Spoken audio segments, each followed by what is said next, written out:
Te alabamos, Señor, en este culto que hemos dedicado a ti. De todo corazón te decimos que te amamos, que eres nuestro Dios y nuestro Salvador, el que nos guía a cada día, el que siempre está a nuestro lado, el que pase lo que pase, nunca nos abandonas. Te alabamos, Señor, porque eres grandioso, te alabamos por la maravilla de tu creación y más te alabamos por la maravilla de tu salvación en Cristo Jesús. Gracias, Señor, por la ofrenda que hemos podido levantar en tu nombre y te pedimos que tú la bendigas. Bendice a cada una de las personas que hoy y en estos días va a estar escuchando este mensaje para que tu palabra llegue a cada corazón que lo está necesitando. En el nombre de Jesús. Amén. Amén. El mensaje que prediqué la semana pasada, estoy contento yo con esto. Es raro para mí esto de tener un desbalance entre, en realidad, no un desbalance entre las personas que estén presentes y las que están en sus casas, sino la novedad de que hay gente escuchando esta palabra quizá el miércoles o jueves. El jueves me fijé, íbamos creo que 25 o algo así visualizaciones del mensaje replicado en YouTube. Me parece una cosa interesante, curiosa, porque es algo contemporáneo, el fenómeno pero también a la par es un fenómeno hermoso, porque puedo estar en comunión con vos, conmigo, nosotros podemos estar compartiendo la palabra de Dios en un ambiente familiar. Es precioso, es precioso. Dice que un hombre iba una vez por el medio del campo con un carro, iba con un carro en el camino de tierra ahí, y pasó al lado de una señora mayor, una señora viejita, que llevaba en la cabeza un atado con cosas, probablemente ropa o así. Entonces él le ofreció llevarla, le dijo, súbase, yo la acerco hasta donde usted va, vamos en esa misma dirección, para el pueblo, vamos, yo la llevo. Entonces subió la señora, la ayudó a subir al carro, y cuando subieron y él empezó a andar otra vez, mira y vio que la señora seguía con el atado en su cabeza. Y entonces le dijo, señora, si póngalo atrás. Dice, ¿cómo va a ir llevando eso ahí en la cabeza? Y le dijo, no, dice, encima que me lleva a mí tener que llevar también mi bulto. ¿Te das cuenta? Llevar las cargas. De eso quiero hablar esta noche, de soltar las cargas. Si yo te digo que hay cosas que hay que dejar soltar, uno piensa siempre, uno es como activista, ¿no? Dice que el activista es la persona que cuando no sabe a dónde va, redobla el esfuerzo para ir. Hay personas que son reaccionarias, en el sentido de que frente a una situación, como por ejemplo fue esto, la pandemia y los efectos post-pandemia en las distintas áreas de la sociedad, lo que hacen es hacer más actividad. Pensando con la actividad, miren, es típico que cuando una persona está frente a una situación desesperante, corre. Había un sketch de Lelutier que representa esto, que quiero simplificar gráficamente, donde le habían encargado a un pianista que haga un nuevo himno nacional. Quizás lo has visto, si no tendrías que verlo. Y entonces el profesor lo están por venir a ver, de la comisión que le encargaron el himno, y él no lo tenía listo, y entonces corría en círculos, agarrándose la cabeza y decía, ya están acá, ya vinieron los de la comisión, ¡ay, la comisión! Y corría en círculos. Su problema, que no tenía hecha esa tarea, ¿en qué sentido era ayudada por correr en círculos o por agarrarse la cabeza? ¿No han visto un accidente? Ahora sí, serio, ¿no? Las personas en algunos accidentes corren y gritan agarrándose la cabeza. Cuando estábamos en La Paz, Entre Ríos, uno de esos tapiales de ladrillos vetustos, ya carcomidos por la lluvia y todo, se cayó por arriba de una nena que estaba jugando, una nena de unos 10, 11 años. Se cayó y le aplastó las piernas, le cayó, ella estaba sentada arriba y cayó y le aplastó las piernas. La mamá vino corriendo y la sacó tironeando de abajo de los ladrillos en la desesperación. Y entonces el problema fue que eso no solucionó el problema, sino que agravó la situación de la chiquita, que tenía quebradas las piernas y todo. ¿Por qué? Porque uno no puede quedarse quieto cuando hay una una situación así imprevista. Y deberíamos quedarnos quietos. ¿Vos escuchaste hablar de ese texto en el libro de los Salmos donde dice que Dios nos llama a estar en la calma y en quietud delante de Él? Dice, guarda silencio delante de Jehová. ¿Cuántos de nosotros oramos guardando silencio? Nosotros hablamos de más, hablamos mucho, a veces prometemos cosas que ni nosotros pensamos que las vamos a poder cumplir. Pero igual que estamos delante de Dios tenemos que decir algo. Y hay muchas veces que uno debe parar, y este es un tiempo que es especial para eso, y mirar algunas cosas. Yo te quiero mostrar algo que está acá en la Biblia, en la primera carta del apóstol Pedro, donde dice de dejar. No dejar, otra vez, yo no voy a hablar sobre dejar el pecado que es obvio, ¿no es cierto? Aunque por supuesto que hay un mensaje que dice que hay que dejar el pecado. También dice, creo que yo ya prediqué acá en esta iglesia, sobre dejar los rudimentos de la fe.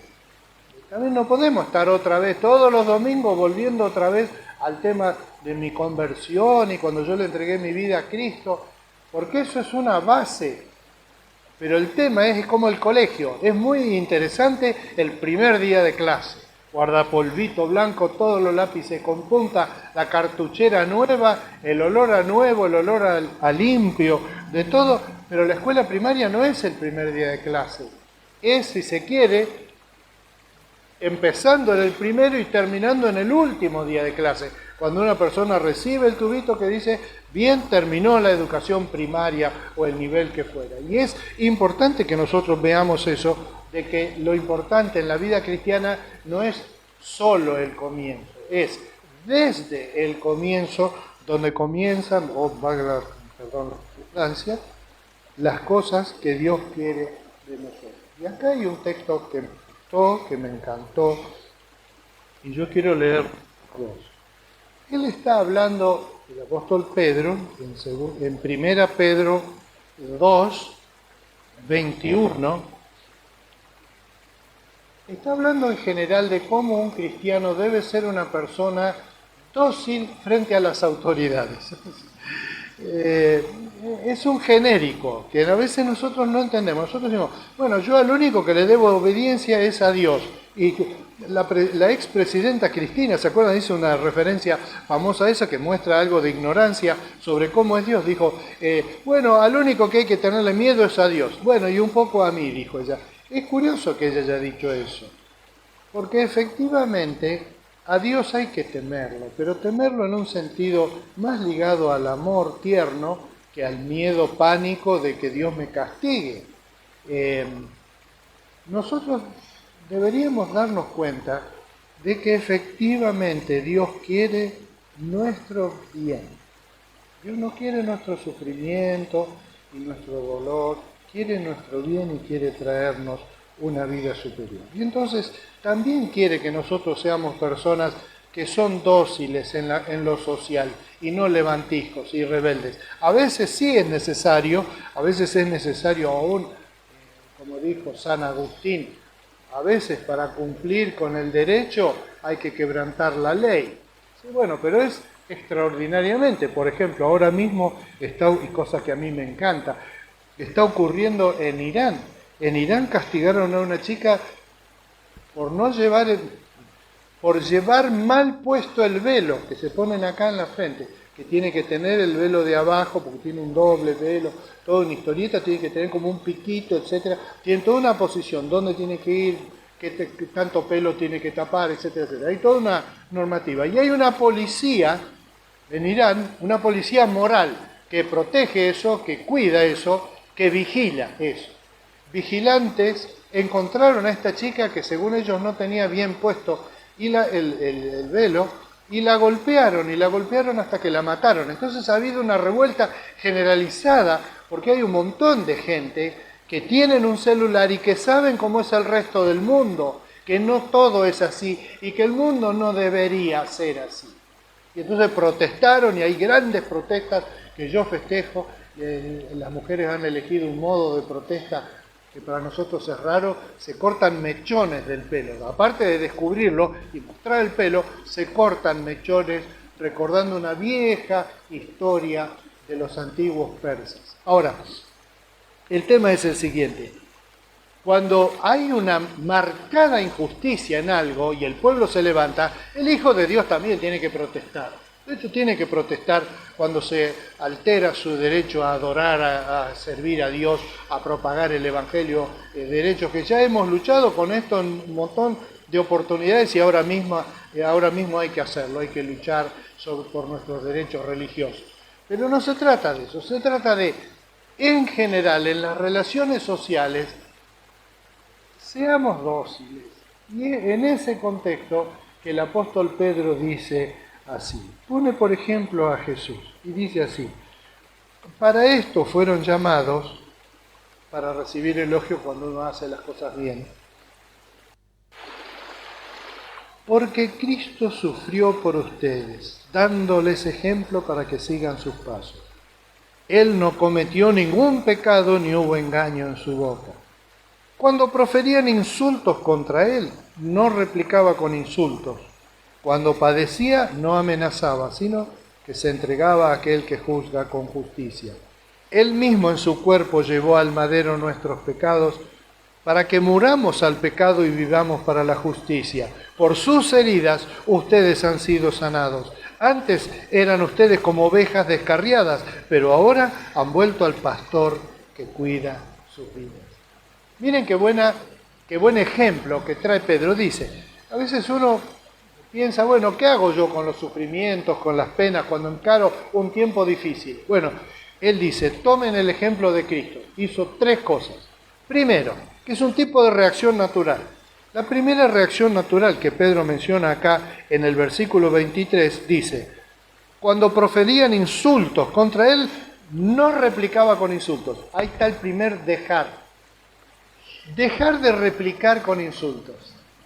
Según mi mamá usaba una palabra que se refería a mí muchas veces, pero también a mis hermanos, que era cuando nosotros protestábamos, decía, sos contestadores, era como un insulto, ¿no? ¿Cómo se dice? Como un reto que había cuando nosotros éramos chicos hace muchos años atrás. Ser contestador, era un defecto de los niños ser contestador. Entonces la señorita en la escuela decía, a ver, alumno Gaidú, pase al frente. ¿Por qué tengo que pasar al frente? ¿Por qué siempre a mí? Eso era ser contestador. Según mamá era un defecto eso. Y hay creyentes que son contestadores, hay personas que son contestadoras, y entonces después buscan un argumento, y la idea acá es, vos me insultás, yo te insulto. Vos me decís algo, yo bajo el vidrio del auto y te retruco con uno igual o más grande que el que vos me acabás de decir. Es una forma natural. Ustedes saben que las personas tienen 2 tendencias cuando hay conflicto. Una es la tendencia esta, que es la tendencia a responder. Es muy animal, muy de baja, muy instintiva. Fíjense que es la forma como hacen los perros. Si vos has visto un perro que se acerca a otro y se ladran, se empiezan a pelear, vos fijate que la actitud del perro, de los perros que están en esa pelea, el perro agredido toma una actitud defensiva, pero a la vez feroz. Muestra los dientes, arquea el lomo y se agacha. Es como una contradicción, ¿no? Es que él está jugando con esto de, si vos me vas a atacar, me tengo que defender. Y dice Pedro, Jesús no hizo eso. Y yo estaba pensando cuando leí este texto, que es cierto, yo nunca había pensado en eso, pero vos fíjate que a Jesús lo insultaron de varias formas. La familia de él creía, cuando él empezó el ministerio, creía que estaba medio como tocadito, como que no pensaba bien. Eso es un insulto para el Hijo de Dios, pero él no respondió con un insulto, no dijo, y vos te fijaste en la cara que tenés, ese tipo de respuesta agresiva, vos me mordés, yo te muerdo, sino él pacientemente explicó cada situación. Cuando él estuvo frente a la tumba de Lázaro, cuando llegó a la casa de Lázaro, en realidad las dos hermanas, en diferentes momentos, pero seguidos por unos breves instantes, las dos hermanas le reprocharon que él no había estado con él en la casa cuando Lázaro murió. ¿Qué respondió Jesús? Que podría haberse ofendido, podría haber dicho, ¿cómo me vienen a decir esto? No, simplemente dice que Jesús lloró. Yo creo que el llanto de Jesús frente a la tumba de Lázaro era su respuesta a esto, que era ofensivo para mí. Era ofensivo. El diablo ofendió a Jesús de muchas formas. Jesús, sin embargo, no maldijo al diablo. Al diablo en la tentación que está en Mateo 4, si vos te fijas, no dice que Jesús se puso malo y le discutía mano a mano y gritaban uno más que el otro. No, de ninguna manera. La respuesta de Jesús al diablo fueron mansas y fueron respuestas que venían de la palabra de Dios. Eso es lo que hay que dejar. Dejar esa forma que a veces nosotros tenemos de decir, sí, no, yo soy así, a mí me tocan a mis hijos y yo exploto. Poder dejar eso. No es simplemente agarrarlo, romperlo, que sería esa lógica violenta, sino simplemente dejarlo ir. Hay muchas cosas, yo usé esta expresión dejar ir, se usa bastante, vieron en los escritos de sabiduría contemporáneos, tipo los dichos de Facebook, y ponen cosas como, por ejemplo, si tú eres verdaderamente mi amigo y no te acercas a mí, te dejaré ir. Y hay esa idea de dejar ir, es una idea que tiene cierta sabiduría. Si vos ves que hay una persona que no te conviene, déjala pasar. No te cases con esa persona, no te comprometas con esa persona. Deja pasar.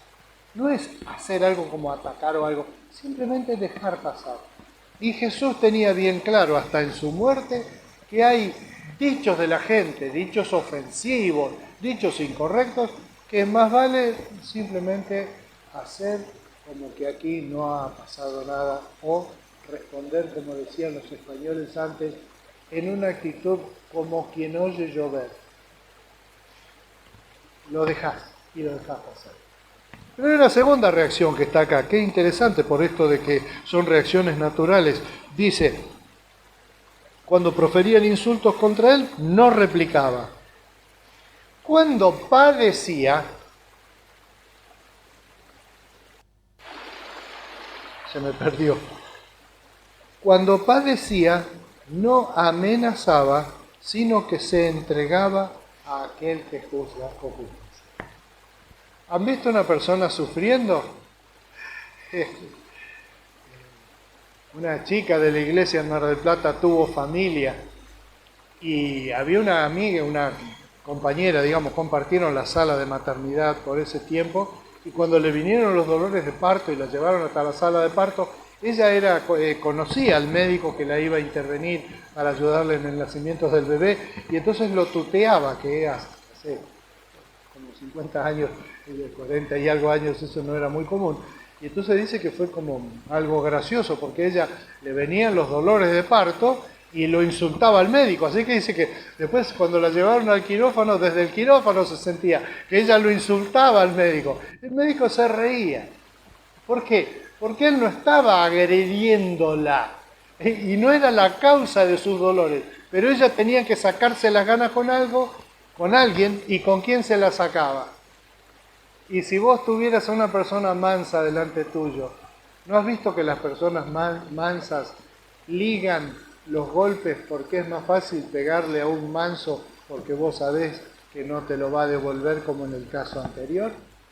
Vos fijate, ¿por qué le pegaban a Jesús? A Jesús le dijo al rey Herodes, mira, o mire Señor, si no fuera porque Dios el Padre te da esta posibilidad, Él mandaría a una legión de ángeles que me defenderían y me sacarían de esta situación así. Sin embargo, Jesús aguantó eso, Él estuvo ahí, y estoy queriendo dejar de usar la palabra aguantar, como que era una cosa casi casi imposible de evitar, inevitable, sino porque en su carácter Jesús, como dice acá, como leímos recién, Jesús lo que hacía era someterse a la voluntad del que lo mandó. En vez de decir, mirá, Padre, me están pegando, oh Señor, mira cómo me duele, cómo me están haciendo daño, jamás Jesucristo hizo eso. Estaba profetizado. Si ustedes se fijan claramente en las profecías, cuando hablaban del siervo, y del siervo, el Hijo de Dios, el Mesías, justamente una cosa que hacía esas profecías difíciles de entender es que decían cosas como, por ejemplo, que él fue como oveja que va al matadero. ¿Cómo Dios hecho hombre se pueda comportar como una oveja que va para el matadero? ¿Qué tiene que ver una cosa con la otra? ¿Por qué esa oveja, que es una oveja que no tiene dientes, que no tiene garras, que no tiene velocidad, que no tiene salto, que no tiene nada, por qué es llevada como un animalito al matadero, a un destino final, sin reacción, siendo que es esa oveja en particular una oveja que es Dios mismo hecho hombre? Entonces, ese ejemplo de Jesús es el que dijo Pedro acá, que debemos nosotros seguir. Cuando él padecía, no amenazaba. Y quizá una prueba de nuestra fe o de nuestro carácter en la fe es cómo reaccionamos nosotros a los momentos de presión, al insulto, en particular haciendo referencia a esto, y al dolor. Al insulto y al dolor. El insulto como una agresión directa sobre uno y el dolor como una agresión genérica pero que afecta a toda la vida de uno. Ahora, hay una tercera reacción acá, la reacción de Jesús. Dice que Jesús reaccionaba así. Él mismo, en su cuerpo, está bueno este énfasis, no es una cosa espiritual así, es corporal en Jesús, llevó al madero nuestros pecados para que muramos al pecado y vivamos para la justicia. Por sus heridas ustedes han sido sanados. Antes eran ustedes como ovejas descarriadas, pero ahora han vuelto al pastor que cuida su vida. Vos mirá qué cosa más hermosa, que Jesús, a través de la reacción que él tuvo, esto de dejar, me insultaron, bueno, yo voy a dejar pasar la oportunidad de decirle 4 cosas. Tengo dolor físico, y nosotros a veces pasamos por alto el hecho de que el dolor físico de Jesús fue una especie de, ¿cómo decir? No digo una actuación, porque nadie creo que creería que Jesús sería capaz de eso, pero no vemos el dolor físico de Jesús en la importancia que tuvo en la vida de él. Él realmente, uno de los factores para la muerte de Cristo, y para la muerte de Cristo antes de la muerte de los otros soldados, que recuerdan que de los otros malhechores, perdón, que estaban crucificados al costado, recuerdan que a los malhechores los soldados romanos les quebraron las piernas para apurar la muerte, porque venía la noche y decían, vamos a terminar esto, y quebraron las piernas de ellos y no las de Jesús, porque Jesús ya había muerto. Parte de lo que llevó a la muerte a Jesús fue justamente ese dolor físico extremo, que hace que internamente la persona finalmente pierde la esperanza de vida, deja de luchar, se entrega. Ahora vos fíjate, en este caso lo que suelta es su propia vida. ¿Por qué? Suelta su propia vida para beneficio de los demás. Yo como beneficiario te digo, a mí me ha venido muy bien, porque soy salvo y tengo una esperanza para ver al Señor y vivir para siempre en su gloria, porque Cristo, cuando lo insultaron, no respondía. Cuando le dolía, no maldecía, sino que Él daba su propia vida, la entregaba para el beneficio de las personas que podría beneficiar. ¿No te parece una ventaja muy fantástica como para adorarlo y alegrarse en su presencia? Bueno, el domingo que viene, a esta hora más o menos, vamos a estar celebrando juntos la Cena del Señor, donde específicamente nos vamos a concentrar en agradecer a Jesús, que cuando lo insultamos nosotros, no nos devuelve el insulto. Y cuando sufrió, no se puso a gritar maldiciones. Y que cuando pudo, dio su misma vida para que yo tenga salvación en Él. ¿Oramos? Padre, nos gustaría que tu Espíritu Santo guíe nuestro corazón a ser un corazón dócil, humilde, no tan reactivo, que grita, que insulta, que protesta, que se queja, que aúlla, sino una persona que tiene un carácter manso y humilde, tipo oveja más bien, y que así podamos agradarte al punto de que vos puedas, mirando a la vida de tus hijos, puedas decir, como se ha dicho ya de muchos hijos tuyos, miren, la forma de enfrentar el sufrimiento de esa persona muestra que es un verdadero hijo de Dios. Así que te adoramos, Padre, y te bendecimos e encomendamos esta semana a tu cuidado, en el nombre de Jesús. Amén.